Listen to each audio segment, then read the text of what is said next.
ایک ذکر ہے جس کے لیے حدیث میں آیا ہے تسکین الغضب، غصے کو ختم کرتا ہے، نفی الفقر، غربت کو دور کرتا ہے، امان من الہم، غموں سے نجات دلاتا ہے، مفتاح الجنہ، جنت کی کنجی ہے، کنوز الجنہ، جنت کے خزانوں میں سے خزانہ ہے، اور وہ ذکر لا حول ولا قوت الا باللہ العلی العظیم۔ یہ وہ ذکر ہے جو ابا عبداللہ حسین علیہ السلام روزے عاشور کیا کرتے تھے کثرت سے۔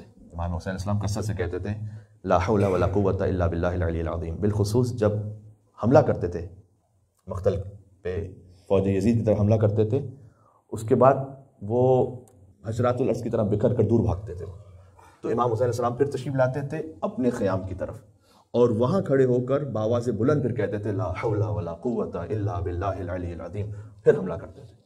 اس لا حول ولا قوت الا باللہ العلی العظیم کی آواز سے بیویاں ان کو ایک ڈھارس ہوتی تھی کہ ابھی امام حسین علیہ السلام زندہ ہے۔ یہ ہے لا حول ولا قوت الا باللہ العلی العظیم۔ اس کا مطلب کیا ہے؟ کوئی قوت اور طاقت نہیں الا باللہ العلی العظیم، جو طاقت ہے وہ صرف اللہ سبحانہ و تعالیٰ کی۔ کتنا مناسبت ہے اس ذکر میں اور امام حسین السلام کے جہاد میں، لا حول ولا قوت الا باللہ العلی العظیم۔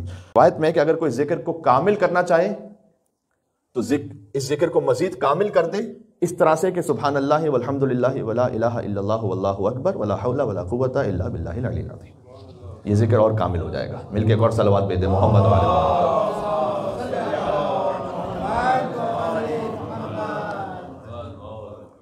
یہ جو تسبیحات اربع ہیں سبحان اللہ والحمد للہ ولا الہ الا اللہ واللہ اکبر، حدیث میں آیا کہ خانہ کعبہ کے جو 4 کارنرز ہیں ان 4 ستونوں پر خانہ کعبہ جو استوار ہے وہ ان 4 تسبیحوں پر استوار ہے، سبحان اللہ والحمد للہ ولا الہ الا اللہ واللہ اکبر۔